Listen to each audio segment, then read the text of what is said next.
नाजरीन आदाब, मैं हूं अफशान जबीन। आप देख रहे हैं महाराष्ट्र न्यूज। सबसे पहले बढ़ते हैं सुर्खियों की तरफ।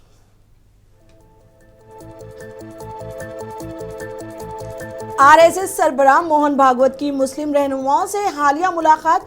शिवसेना ने समाज में तकसीम पैदा करने की कोशिशों के दरमियान इस मुलाकात को करार दिया अहम।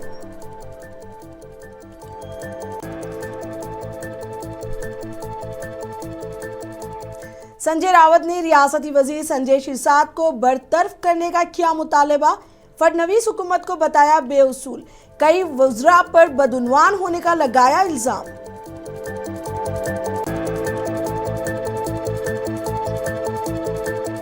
महाराष्ट्र के वज़रा की हरकतों की वजह से महाराष्ट्र हो रहा है बदनाम। सुप्रिया सोले ने रियासती वजीर ज़राअत मानिक राव के खिलाफ कार्रवाई की कही बात।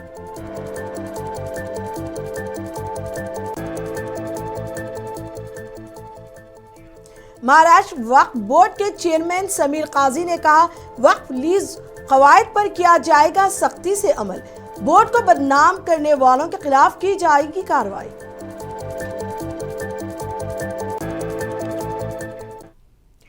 अब खबरें तफसील से। शिवसेना यूबीटी ने आरएसएस के सरबराह मोहन भागवत की मुल्क के 70 से ज्यादा उलमा और मुस्लिम दानिशवरों के साथ हालिया बातचीत के लिए इनकी सताइश की और कहा कि यह मुलाकात न्यू हिंदुत्वा कारकुनों की जानिब से हिंदुत्वा के तहत समाज में तकसीम पैदा करने की कोशिशों के दरमियान अहम थी।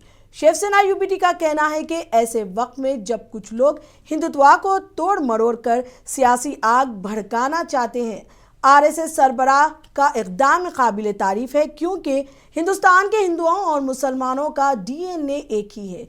इसलिए दोनों बरादरियों को मिलकर काम करने की ज़रूरत है। हम सब एक ही कश्ती में सवार हैं। अगर कश्ती डूबेगी तो सब डूब जाएंगे। इस कौम की तामीर के लिए आरएसएस सरबराह का किरदार ज़रूरी है।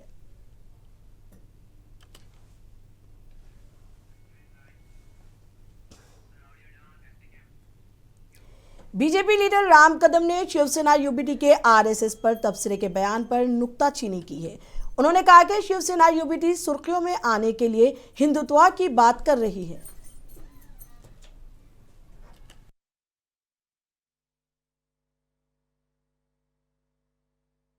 उबाटा के नेताओं को हिंदुत्व बोलने का क्या नैतिक अधिकार है?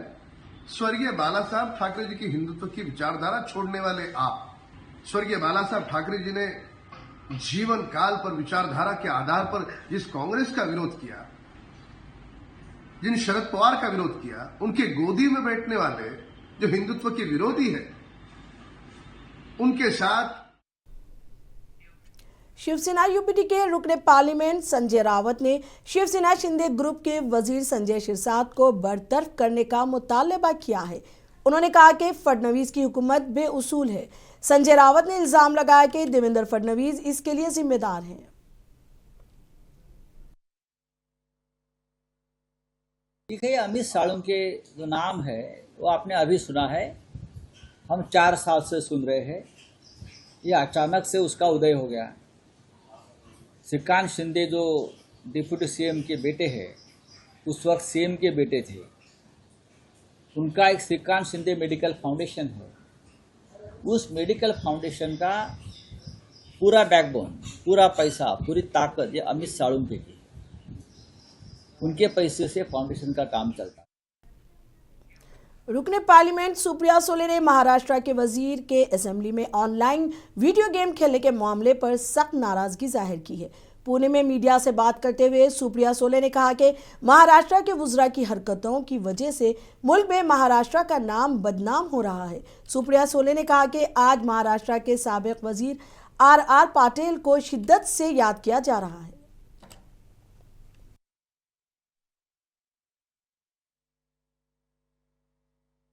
ये बहुत दुख की बात है कि महाराष्ट्र की बहुत बदनामी हो रही है। और दिल्ली में जब मैं इस बार गई पार्लियामेंट के लिए, संसद भवन में जिस को मिली वो वही पूछ रहे थे कि आपके असेंबली में क्या चल रहा है, ये ताश का क्या चक्कर चल रहा है। और महाराष्ट्र की बहुत ज़्यादा बदनामी हुई है, वो ही है। और 3-4 इश्यूज़ है और बहुत चर्चा हो रही है। महाराष्ट्र के माननीय मुख्यमंत्री जी अमित शाह जी को मिलने आए थे, कल ही थे वहाँ। और जो सुनने में आया है कि शायद उन्होंने ग्रीन सिग्नल दे दिया है हाई कमांड ने उनके, और 2-4 दिन में शायद 3-4 लोगों को शायद। कांग्रेस लीडर कैलाश गोरंत्याल के बीजेपी में शामिल होने की कयास आराइयां चल रही हैं। गोरंत्याल ने हालिया दिनों कांग्रेस के खिलाफ कई मर्तबा अपनी नाराजगी का इजहार भी किया है। कहा जा रहा है कि गोरंत्याल बल्दियाती इंतखाबात के मौके पर बड़ा फैसला लेंगे।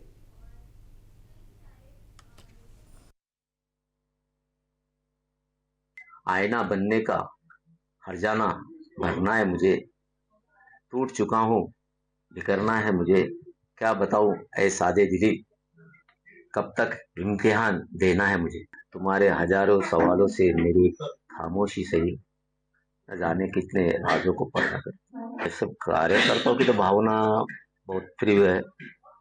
तो जिस प्रकार से पार्टी ने सिर्फ टिकट दिया और जो इस प्रकार से मदद करना चाहिए वैसा मदद किया नहीं।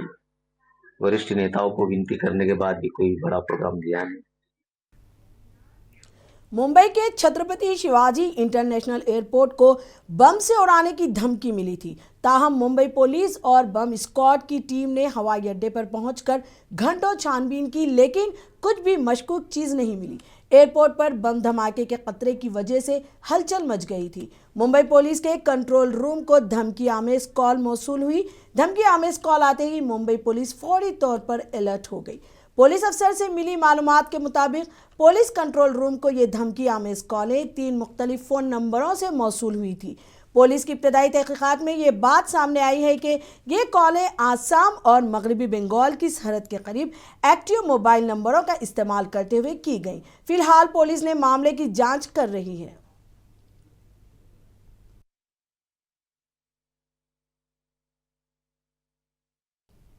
महाराष्ट्र वक्फ बोर्ड के चेयरमैन समीर काजी ने वक्फ अराजियात पर मकानात और दुकानों की तामीर करने वालों को आगाह किया कि वो बाज़ाब्ता दरख्वास्त देकर वक्फ बोर्ड के किराएदार बन जाएं।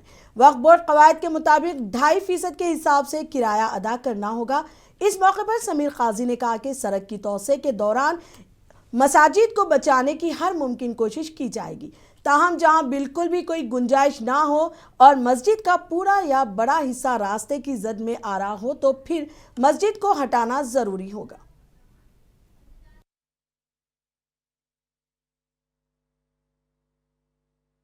देखो, इस मामले में तो मैंने कुछ दिन पहले प्रेस नोट जारी किया था कि जो भी लोग वक्फ प्रॉपर्टी पर बैठे हैं और जिनके पास कोई पुरावा नहीं है, ना ही कारपोरेशन की परमिशन है, ऐसे लोगों को हमने पिछली मीटिंग में कहा था कि जिनके पास कुछ भी कागज़ है, कोई किराएनामा है, वो लेकर हमारे वक्फ ऑफिस में आए और अपना किराएनामा 2014 के लीज रूल के हिसाब से बना कर ले। जो लोग ऐसा करते हैं हम उनको एनओसी देंगे, जिससे उनको कारपोरेशन से राहत मिलेगी। जो लोग ऐसा नहीं करेंगे उनको हमने कहा था कि 1 महीने के अंदर अगर आप ये नहीं करते हैं तो हम खुद जो है तो हम कारपोरेशन को लिस्ट दे रहे हैं, जो हमको मांग कर रहे हैं कि MRTP एक्ट के तहत जो आपको अधिकार है या हमारी प्रॉपर्टी विदाउट परमिशन के कंस्ट्रक्शन किए बोल के खाली करके दे। सिटी में अभी लगभग 60-65% होगा। देखो, मराठवाड़ा के जो शहर है हमारे, अंदाज़ा जो 1 लाख एकड़ जो मैंने आपको बताया था, तो मराठवाड़ा में अगर उसका बायफर्गेशन देखा जाए तो एक 10 से 15 हज़ार का एवरेज एकड़ का है। वक्फ बोर्ड के चेयरमैन समीर काजी ने हज हाउस में बोर्ड की समाअत के दौरान हुए हंगामे पर तबसरा करते हुए कहा कि यह पुणे के दोनों फारकीन के बीच जारी तनाज़े का नतीजा है। उन्होंने कहा कि सोशल मीडिया पर वक्फ घपलों का वावेला मचाया जा रहा है, लेकिन अभी तक कोई पुख्ता और ठोस दस्तावेजात के साथ वक्फ बोर्ड से रुजू नहीं किया गया है। समीर काजी ने कहा कि वक्फ बोर्ड की बदनामी की जा रही है, हम इन अफराद के खिलाफ कानूनी कार्रवाई करेंगे।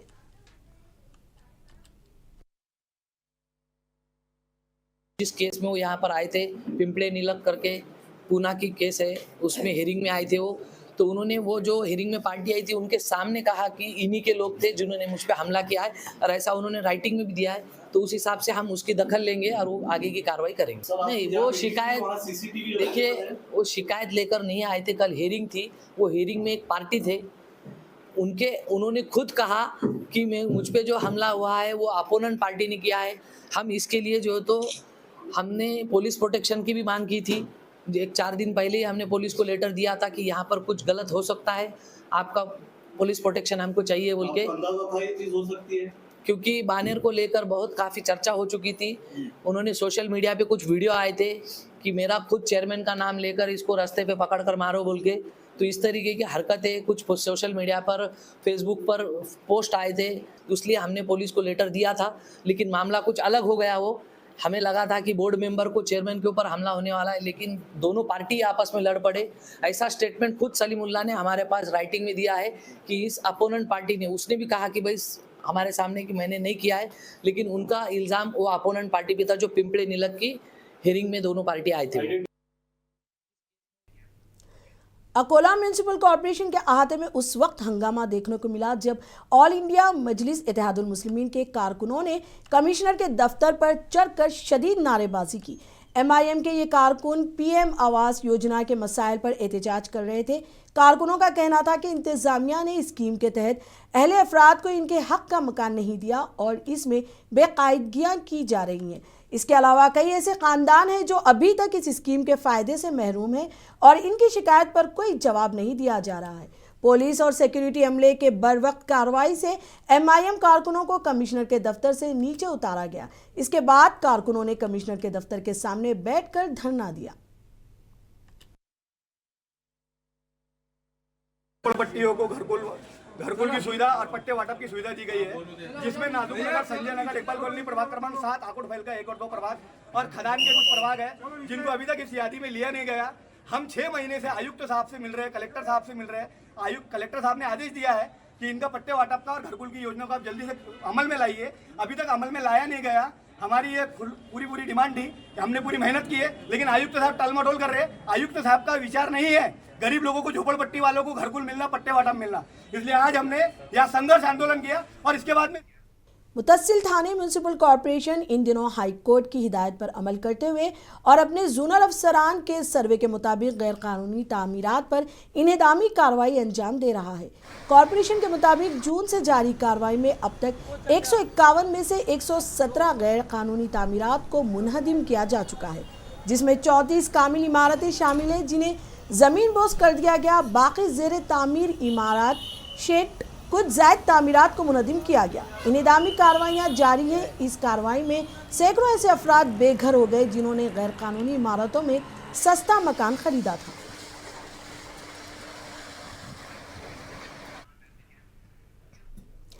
नांदेड़ शहर में शास्त्री नगर से भाग्यनगर रोड की तरफ जाने वाली सड़क तवील अरसे से बंद थी, जिसकी वजह यहाँ खड़ी की गई पुरानी और ख़राब गाड़ियां थी। इस रास्ते की बंदिश की वजह से भाग्यनगर से शास्त्री नगर की तरफ आने वाले लोगों को लंबा चक्कर लगाकर मुतबदिल रास्तों का इस्तेमाल करना पड़ रहा था, जिससे लोगों को काफ़ी मुश्किलात का सामना करना पड़ रहा था। म्यूनिसिपल कॉर्पोरेशन और पुलिस इंतजामिया ने मुश्तरका कार्रवाई करते हुए इन गैर कानूनी तौर पर खड़ी की गई गाड़ियों को हटा दिया, जिसके बाद रास्ता दोबारा खोल दिया गया।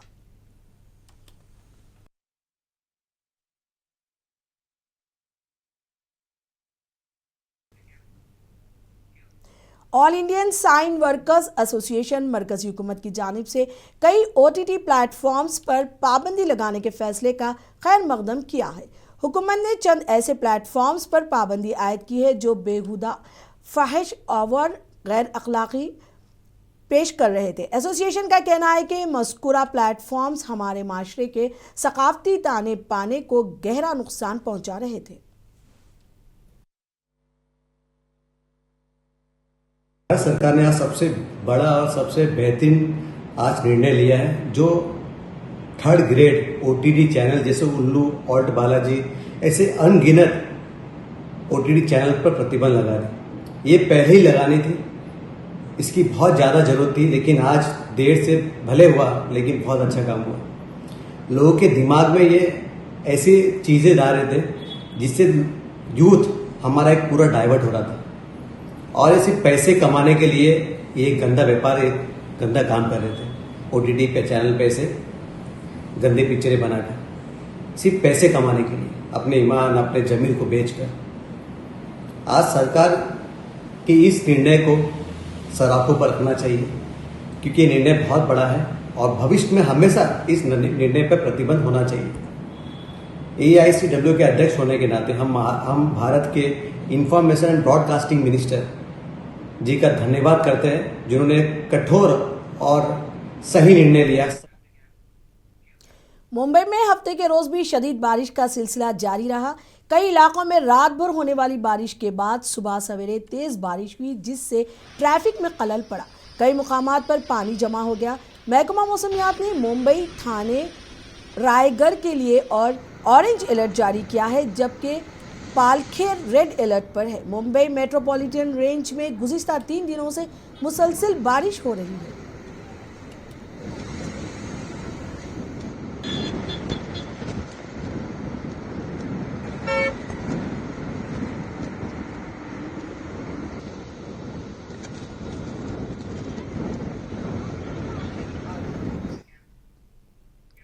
बुल्ढाना जिला के मकर तालुका में मुकामी अफराद ने काच नदी के अचानक सैलाबी पानी में फंसे 4 लोगों को बचा लिया। शदीद बारिश की वजह से दरिया में पानी की सतह अचानक बढ़ गई थी।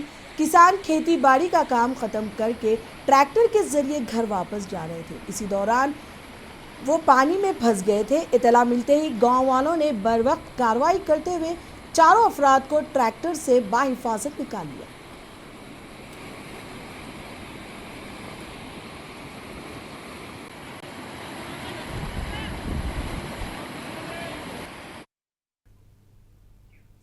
नांदेड़ जिला में गोदावरी नदी के किनारे से दिन दहाड़े रेत की चोरी की जा रही थी।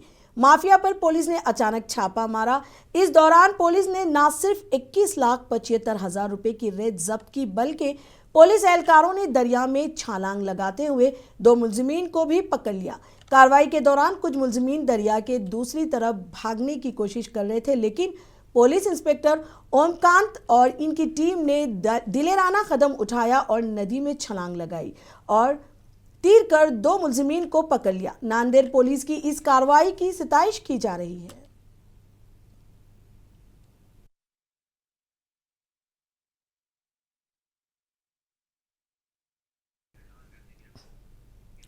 गूगल मैप्स के इस्तेमाल में एहतियाती की ज़रूरत है। अब तक ऐसे मुतादिद वाक़यात पेश आ चुके हैं जहां लोगों को गूगल मैप्स पर आंख बंद करके भरोसा करने का खामियाजा भुगतना पड़ा है।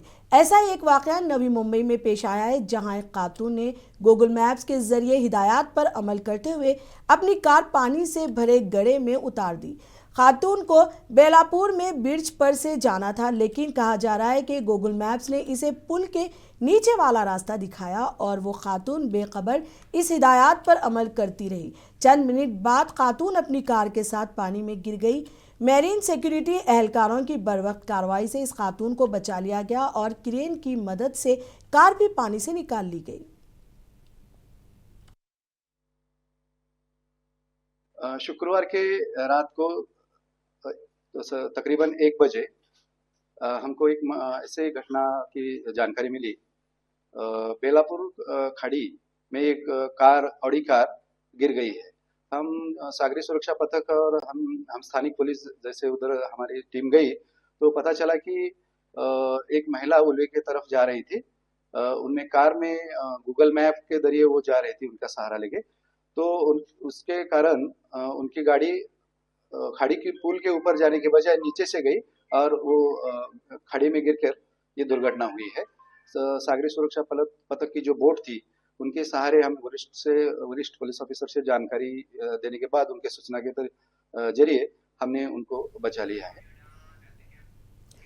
पालघर जिला में पिछले कुछ दिनों से मुसलसल बारिश हो रही है और कल भी शदीद बारिश हुई थी, जिसकी वजह से जिला की नदियों और नहरों की सतह में इजाफा हुआ है। जिला के बड़े डैम्स में भी पानी की सतह बढ़ गई है और सूर्या प्रोजेक्ट के धामनी डैम के 3 गेट खोल दिए गए हैं।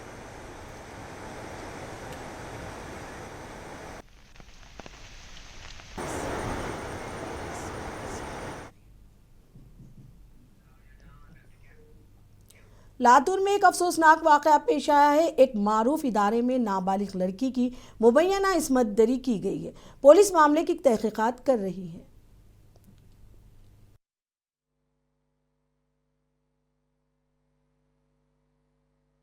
इस घटना के बारे में धाराशिव डिस्ट्रिक्ट से डोकी थाने से एक 0 की एफआईआर हमारी तरफ आई है हमसार थाने में। उसमें BSNS और पोक्सो के अंतर्गत रेगुलर गुना दाखिल किया हुआ है, उसमें तपास चालू है और उसमें के जो भी आरोपी है वो हिरासत में ले लिए हैं और आगे की जांच शुरू है।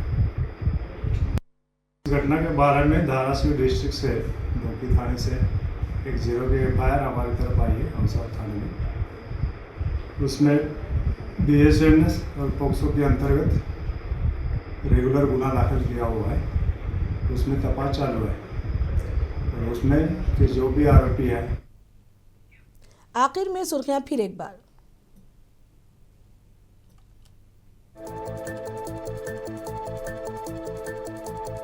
आरएसएस सरबराह मोहन भागवत की मुस्लिम रहनुमाओं से हालिया मुलाकात। शिवसेना ने समाज में तकसीम पैदा करने की कोशिशों के दरमियान इस मुलाकात को करार दिया अहम।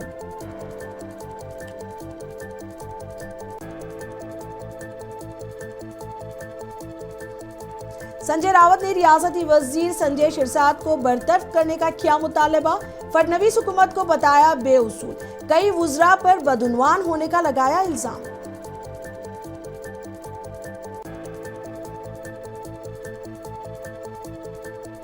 महाराष्ट्र के वुज़रा की हरकतों की वजह से महाराष्ट्र हो रहा है बदनाम। सुप्रिया सुले ने रियासती वजीर ज़राअत मानिक राव के खिलाफ कार्रवाई की कही बात।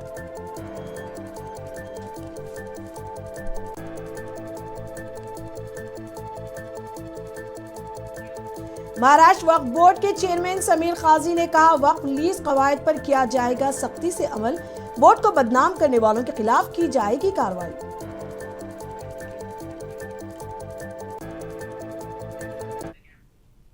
महाराष्ट्र न्यूज में अब तक के लिए इतना ही। मुझे दीजिए इजाजत। आदाब।